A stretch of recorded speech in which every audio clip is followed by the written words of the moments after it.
방금 대법원에서 내려진 통상임금에 대한 판결, 이 모든 직장인들 또 모든 기업인들에게 해당되는 문제라 정말로 첨예한 쟁점이었습니다. 오늘 그 판결 결과를 좀 상세하게 풀어보도록 하겠습니다. 노사정위원회 공익위원으로 계시죠. 숙명여대 경영학과의 권순원 교수 나오셨습니다. 어서 오십시오. 안녕하십니까. 네, 그리고 국내 기업 변호사 제1호로 불리십니다. 판사 출신의 황주명 변호사, 어서 오십시오. 네. 먼저 통상임금이 뭔지부터 우리 권 교수님 좀 정리해 주세요. 통상임금, 평균임금 여러 용어가 나오는데 네. 통상임금이 뭡니까?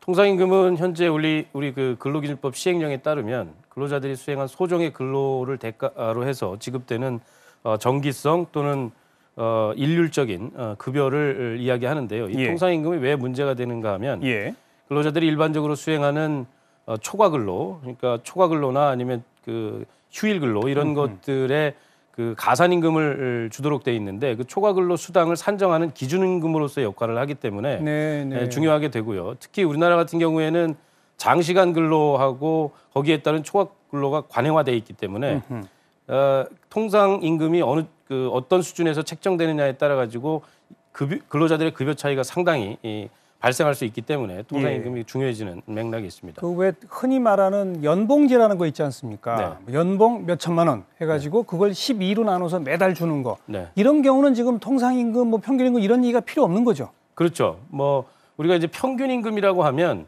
평균 이 임금 기산 시점부터 3개월 동안의 근로자에게 지급된 총 임금을 단순히 이제 그 해당되는 기간의 날짜로 나누어서 이렇게 산정한 임금이 평균임금인데 평균임금은 퇴직금이나 기타 재해 수당이나 이런 것을 산정하는 기준이 됩니다. 그렇죠. 따라서 단순하게 나누어서 책정하는 이런 평균임금하고 통상임금은 그런 차원에서 차이가 있다라고 이야기할 수 있겠습니다. 예. 그러니까 제가 조금 아까 얘기한 것처럼 연봉제를 하고 있는 회사의 경우는 지금 이게 상여금이냐 뭐 이런 게 포함되냐 마느냐 따질 것도 없는데 그렇죠. 우리가 연봉제가 아닌 어떻게 보면 좀 기본급을 적게 주고 이것저것 많이 붙여주던 우리의 관행 때문 아니겠습니까? 그런 관행이 왜 생겼죠? 우리 황 변호사님? 그런 관행은 뭐 각 회사마다 다르겠습니다만은 대개 이 노사 이 봉급 협상 같은 거 하다가 다른 데서 안 주는데 우리는 좀 더 올려주고 마지막에서 어떤 협상을 하다 보면 체육 단련비라든가 휴가비라든가 이런 거는 종전에 안 주던 거를 그냥 얹혀서 주기로 돼 있죠. 그런 관행이 자꾸 계속되다 보니까 거기에서 뭐 체육 단련비, 뭐 월동비, 뭐 여러 가지 명목의 그 아까 말씀하신 대로 기본급이 작으니까 기본급을 보완하는 의미에서 조금씩 주다가 각 회사가 주다 보니까 그게 이제 누적돼 가지고 된 거죠. 네. 배보다 배꼽이 큰 경우도 많던데 그렇습니다. 기본급을 그냥 올리면 훨씬 편할 텐데 그렇게 안 하는 이유가 어디 있습니까? 뭐 아시겠지만 우리나라 같은 경우에는 다른 나라하고 좀 독특한 노동시장 구조가 있습니다. 뭐냐면 과거부터 관행화되어 있는 것이 이제 그 장기 고용을 전제로 해서 특히 대기업 부분들 같은 경우에는 이 경기 변동기에 고용 조정을 통해 가지고 비용을 관리하는 방식보다는 해고를 최대한 회피하고 그 다른 방법을 통해 가지고 그 발생하는 비용 문제에 대한 조정을 해왔는데요. 그 조정의 메커니즘이 노동 시간을 가지고 조정하는 것하고 임금을 가지고 조정하는 것 두 가지 방식으로 조정을 해왔습니다. 그래서 노동 시간이 길어진 이유도 사실은 이런 경기 변동기에 유연성 버퍼를 만들기 위한 방법으로서 채택이 됐던 결과고요. 그다음에 임금 구조가 그렇게 복잡해진 것도 그런 그 여러 가지 이제 시장 환경에 적응하는 과정에서 노사가 합의에 의해서 만들어낸 일종의 최적의 어떤 결과다 이렇게 볼 수 있겠습니다. 간단히 말하면 경기가 좋을 때는 보너스 같은 걸 많이 주고 그렇죠. 경기가 안 좋으면 보너스를 좀 줄이고 일하는 시간도 좀 줄이고 그러니까 기본급을 올릴 수는 없었던. 그렇죠. 기본급은 유지하면서 다른 부가 수당이나 또는 이제 상여 항목의 어떤 급여나 이런 것들을 통해 가지고 조정을 해왔던 것이죠. 자, 그 가운데 이제 그러면 우리가 흔히 보너스라고 말하는 게 오늘 얘기 나온 상여금 아니겠습니까? 대법원은 상여금은 포함되고 뭐 휴가비 이런 건 포함 안 되고 조금 정리해 주세요, 변호사님. 상여금이라고 하면은 그 두 가지 종류가 있습니다. 정기 상여금이라고 해가지고 1년에 봉급 12번 거기다가 매 분기 한 번에 해서 16달분의 봉급을 받는 경우에 그 넉 달분을 정기상여금이라고 보통 얘기를 하고 맞아요. 있습니다. 3개월에 한 번씩 나오는 맞습니다. 보너스 이런 거죠. 그걸 정기상여. 그다음에 또 상여금이라고 하는 거는 소위 그 실적이라든가 잘 됐을 때 주는 그 실적에 의한 상여금이 있습니다. 그러니까 대부분 이번에 명확히 한 거는 그렇게 정기상여금은 그거는 통상임금에 들어간다 하는 걸 아주 명백하게 얘기를 했습니다. 네. 그리고 그 외에 상여금도 들어가긴 들어가는데 다만 그건 어쩌다가 성과가 있어서 준 거냐 아니면 성과라고 해서 주면서도 거의 매년 계속해서 고정적으로 주는 거냐. 고정적으로 주는 거는 통상임금에 들어가고 그렇지 않은 거는 덧치마다. 그런 그러니까 취지입니다. 실적에 따른 거라 하더라도 고정적이었다면 통상임금이다. 그렇죠. 그 얘기로군요. 네. 그리고 복리후생비 부분은 노사가 뭐 근로계약을 함에 따라서 다르다? 그런 겁니까? 어떤 겁니까? 복리후생비 이번에 이제 그 법원의 판단 기준 가운데 가장 중요한 것이 어떤 정기성 판단의 기준을 지금 현행 지침이 가지고 있는 한 달 주기를 넘어서는 부분에 있어서 정기성 판단을 했던 건데 그 정기성 판단을 함에 있어서도 중요한 전제가 그 소정근로의 대가라고 하는 것이죠. 그래서 상여금은 근로의 대가로 본 것이고 그리고 이제 복리후생성 급여들 예를 들면 뭐 명절 휴가비라든가 이런 것들은 근로에 대한 직접적인 대가라기보다는 사용자들이 자신들의 어떤 자유 재량에 의해서 지급하는 이런 것으로 보아서 아마 이 통상임금 범주에서 배제한 것으로 이렇게 생각을 하고 있습니다. 근데 조금 아까 리포트를 보면 근로계약 조건에 따라 판단해야 한다. 이렇게 대법원이 판단했기 때문에 여지는 있죠. 그러니까 노사가 근로계약을 맺음에 있어서 여름철마다 정기적으로 주는 여름 휴가비는 통상임금에 포함하자. 그렇게 할 수도 있다는 거 아닙니까? 그렇죠. 오늘 판단의 결과는 그렇게 봐야 됩니다. 계약에 따라서 정해진 이 정기성을 가지고 지급되는 급여인 경우에는 통상임금 범주에 포함해야 된다. 복리후생비라고 하더라도. 그러니까 뭐 휴가비다, 김장 보너스다 이런 거라고 해서 무조건 뺀다가 아니고 그 대목은 노사가 협상하기에 달려 있다. 네, 그렇습니다. 하지만 정기상여금은 협상 여부에 관계없이 무조건 포함된다. 예, 그렇습니다. 뭐 명쾌하게 정리가 됐습니다. 네, 그렇습니다. 근데 지금까지 이게 그동안 인정 안 돼 왔던 이유가 뭐죠? 사실상 정기적으로 지급됐다면 진작 인정돼 왔어야 될 텐데 말이죠. 그렇지만은 자꾸 지금 오해가 되는데 정기상여금이 그 통상임금에 들어간다는 건 대부분의 일관된 태도였습니다. 그거는 정기상여금은. 그리고 그 다음에 소위 이 퍼포먼스에 따른 상여금이라든가 또 이상한 상여금에 대해서는 분란의 여지가 있었기 때문에 그 상여금에 대해서 분란이 있었다는 얘기지 정기상여금은 저희가 판사할 때부터 쭉 다 되어 왔습니다.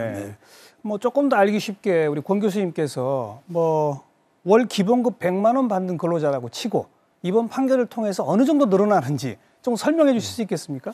만약에 이 월 기본급 100만 원을 받는 근로자가 상여금을 300% 연간 상여금을 300% 받는다고 가정한다면 그러면 이제 그 통상임금에 해당 상여금이 포함되느냐 안 되느냐 여부에 따라 가지고 급여 차이가 생기게 되겠죠. 만약에 300%의 상여금을 통상임금에 포함하게 되면 근로자 통상임금은 연 1,500만 원, 월 단위로 환산을 하면 125만 원이 됩니다. 만일에 이 근로자가 한 달에 10시간을 초과 노동을 한다고 했을 때 상여금을 포함한 경우는 62만 5,500원의 초과 수당이 지급될 테고요. 그렇지 않은 경우에는 49만 9,500원이 수당으로 산정이 될 겁니다. 알겠습니다. 총액을 기준으로 하게 되면 연간 한 7% 정도의 급여 차이가 발생한다고 할 수 있겠죠. 상당히 큰 액수라고 볼 수 있습니다. 그렇습니다. 자, 이 판결에 대해서 노동계는 어떻게 보고 있을지 노동계 입장을 잠깐 연결해 보겠습니다. 한국노총의 정문주 정책본부장 전화 연결돼 있어요. 정 본부장 안녕하세요. 예, 안녕하십니까. 자, 판결 어떻게 평가하십니까? 일단 상여금이 통상임금에 포함된다는 판결에 대해서는 기존의 그 판례법리들 기존 입장이 유지됐기 때문에 지극히 뭐 당연한 결과다라고 판단을 합니다. 다만 지금 신의성실의 원칙을 들어서 추가로 이 상여금과 관련돼서 제약으로 합의한 경우 추가임금을 청구할 수 없다라고 얘기한 것 자체는 굉장히 정치적 판결로 받아들여지게 됩니다. 다시 잠깐 그 얘기 다시 한번 해보시겠어요? 어떤 내용이요? 그러니까 지금 상여금과 관련돼서 조건을 걸었는데요. 정기상여금을 통상임금에서 산정에서 제외하기로 노사가 합의한 경우에는 추가로 임금을 청구하는 것 자체가 신의성실 원칙에 의거해서 되지 않는다 이렇게 판결을 내리셨거든요. 예. 이 얘기는 그 근로기준법의 강행 규정입니다. 근데 이것을 뭐 노사합의 사항들과 연동시켜서 시의성실을 원칙에 했던 것 자체는 법리상 맞지가 않기 때문에 이 자체는 정치적 판결이다 받아들이고요. 또 하나는 지금 복리후생비와 관련돼서 그렇죠. 기존 그 대법 판결들 자체는 임금 2분설이 95년도에 깨졌기 때문에 역시 임금에 포함이 임금이다라고 판결을 내렸던 겁니다. 근데 이것을 지금 번복해서 얘기한 것 자체는 사실 납득할 수 없는 정치적 판결이다라고 생각합니다. 알겠습니다. 그러니까 정기상여금도 노사의 계약 조건과 무관하게 무조건 통상임금이다가 아니군요. 오늘 판결은. 그죠. 노사 간의 계약에서 정기상여금을 빼기로 합의했으면 바로 그걸 존중하자. 또 이런 판결이 내려졌군요. 그죠. 네. 이번 판결로 인해서 노동 환경에는 어떤 변화가 있을 것으로 전망하십니까? 뭐 중요한 것은 그동안에 이 통상임금을 가지고 노사 간의 갈등들이 계속 첨예하게 대립이 되었었고요. 대법 판결로 인해서 종집을 짓기를 바랬었습니다. 하지만 판결 자체가 지금 노사 양측을 다 이렇게 겨냥을 해서 정적 판결을 내렸기 때문에 상당히 좀 파장이 클 것으로 받아들여지고 있고요. 문제는 가장 중요한 것은 그 이후 뭐 입법의 문제도 있긴 하지만 이런 법원의 판결이 있었음에도 불구하고 고용노동부가 행정예금, 그러니까 통상임금 지침을 변경하지 않았기 때문에 계속 이렇게 소모적인 사회적 갈등들이 유발되었던 것들입니다. 따라서 고용노동부가 즉각적으로 통상임금 지침을 개정하는 것이 앞으로 갈등을 줄이고 소송을 줄일 수 있는 유일한 방법이 아닌가 싶습니다. 이 통상임금 부분을 논의하는 노사정위원회에 우리 노총은 그동안 참여 안 해 오시지 않았습니까? 앞으로는 어떻게 됩니까? 아직 그 노사정위원회 그 기구위원회가 발족을 안 한 상태고요. 저희가 뭐 참석하기 어렵다라는 입장을 9월달에 제기한 바가 있습니다. 그 이유는 개별 노동자들의 그 임금과 관련된 문제인데 이걸 중앙 차원에서 노사 합의로 정하는 것 자체가 적절하지 않다라는 거였었고요. 특히 오늘과 같이 이제 대법원 전월차의 판결이 있고 앞으로 뭐 국회에서 이제 입법 문제도 제기가 될 텐데요. 여기에 그 노사 논의 자체가 오히려 그 영향을 미치거나 이래선 안 된다는 입장이었던 겁니다. 지난 6월부터 정부가 임금제도 개선위원회 구성해서 활동하고 있지 않습니까? 그럼 그건 어떻게 진행이 돼야 한다고 보세요? 임금제도 개선위원회 사실상 뭐 막을 내린 것으로 알고 있는데 그 결과를 공표를 안 하고 있습니다. 제가 그 정보를 듣기로는 고용노동부가 오늘 뭐 4시 넘어서 또 발표를 한다는데 그 전문가들이 모여서 작성한 보고서를 아마 1월 초순 정도쯤에 발표를 하지 않을까 싶은데요.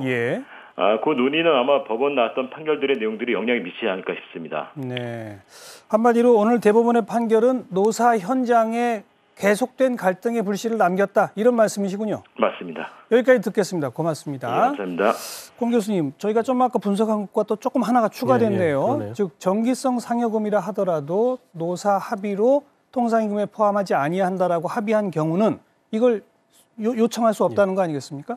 그렇죠. 결국은 노사 현장에 다 맡긴 셈이 된 것 같아요. 봉팅후세분도 그렇고. 그러니까 이게 원래 이제 한쪽에서는 이 상여금의 통상임금 포함을 법에 근거한 강행 규정으로 해야 된다고 하는 주장이 있었고 또 한쪽에서는 이제 노사 자율에 의한 합의를 존중해야 된다고 하는 주장이 있었는데 이 두 개의 주장을 적절히 절충한 것 같습니다. 법원에서. 대법원이. 법원이 절충해서 기본은 어쨌든 그 이 정기상여금을 통상임금 범주에 포함하되 만일에 노사가 자율적 합의에 의해서 그것에 그 이 자율 적용 여지가 있는 경우에는 그것을 우선하는 이런 판단을 한 것 같습니다. 일단 법원에서는.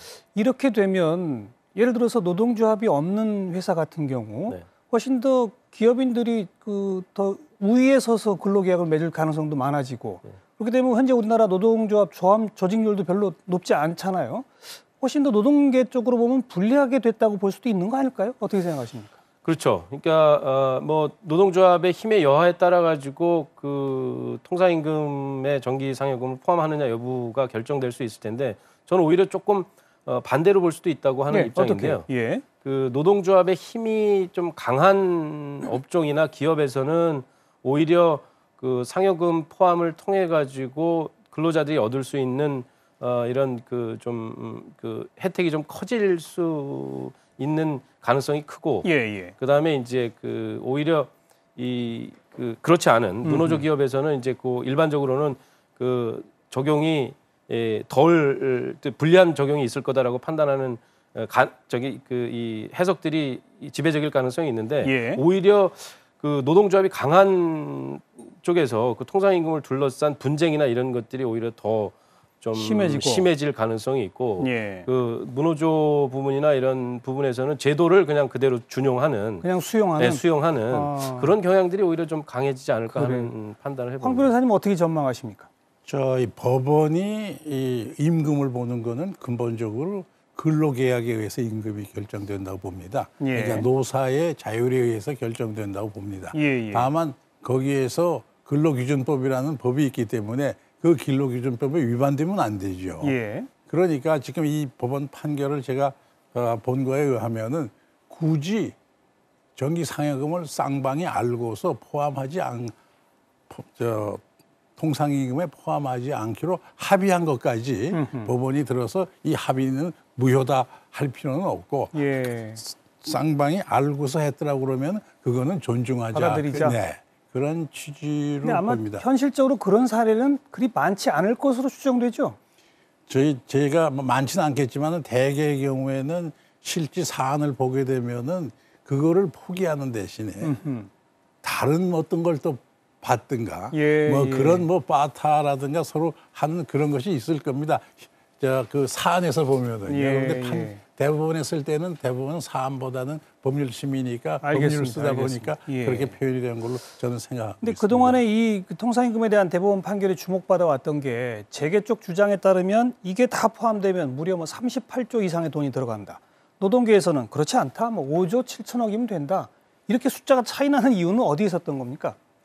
이제 그 대상의 범주나 이런 것들을 이 계산하는 데 있어서의 계산 차이라고 봅니다. 이제 근로자들의 이 통상임금을 적용 받는 근로자들을 어디까지 포함할 거냐. 예를 들어서 지금 문제가 돼 있는 기업들, 예를 들어서 법원에 소송을 하고 있는 기업들의 근로자들과 관련된 급여만을 산정을 하게 되면 좀 작아질 테고요.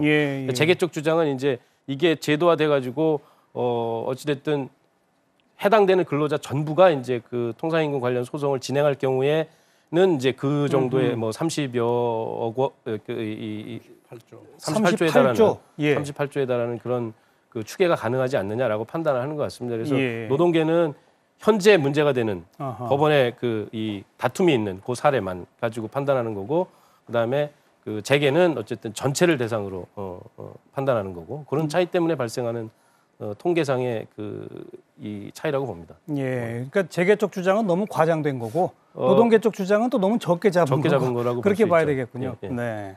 임금제도 개선위원회를 만들어서 정부는 차지의 통상임금 범위 등등도 합리적으로 지정해 보자. 이렇게 매 사안마다 소송으로 갈 게 아니라 그런 노력을 해왔는데 조금 아까 노총 쪽 주장에 의하면 거의 활동이 마무리됐다고 그래요. 맞습니까?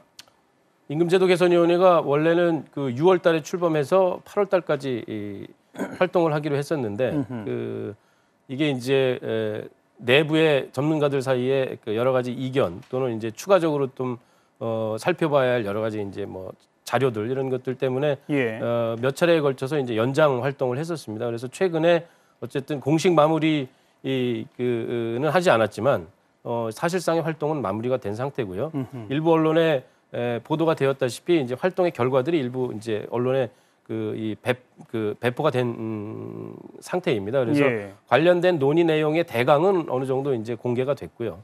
문제는 오늘 이제 아까 우리 정문주 본부장께서 이야기했다시피 오늘 4시에 고용노동부가 법원의 판결을 근거로 해서 지침 개정의 방향이나 이런 것들을 아마 제안할 텐데 그 과정에서 임금제도 개선위원회에서의 논의 결과를 적절하게 포함해서 지침과 그 법적 판단 사이의 불화를 아마 조정하는 시도를 하지 않을까 이렇게 생각하고 있습니다. 네, 우리 황 변호사께서도 마지막으로 계속 법적 다툼 또 노사 간의 분란 이런 걸 좀 줄일 수 있는 무슨 아이디어가 있으시다면 한 말씀만 주세요. 지금 모든 우리나라 사람들이 그렇지만 이제 대법원 판결을 이겼으니까 이긴 쪽은 내가 이겼으니까 이긴 대로 이제 밀고 나가야 되겠다. 또 진 쪽은 어떻게든지 졌지만 다시 다른 방법으로 대항해서 한 방법을 새로운 방법을 찾아내야겠다. 이렇게 분쟁을 하게 되면 이 분쟁이 끝이 없습니다. 그렇죠. 그래서 저는 법조인으로서 당사자들한테 부탁드리고 싶은 거는 이겼다고 해도 이건 대법원 판결로 이긴 거지 사실이 변하는 건 아니니까 서로 좀 커뮤니케이션하고 대화를 해가지고 합리적으로 어떤 해결할 수 있는 방법을 빨리 찾아내는 것이 그 노동 현장에서 평화라든가 알겠습니다. 여러 가지 그 앞으로의 뭐 시련을 겪을 수 있는 좋은 방법이라고 생각합니다. 네. 그런 합리적 해법을 찾는 데 도움이 되는 고용노동부의 지침이 나올지 4시 발표를 또 좀 주목해 보도록 하겠습니다. 오늘 도움 말씀 주신 두 분 고맙습니다. 네, 감사합니다.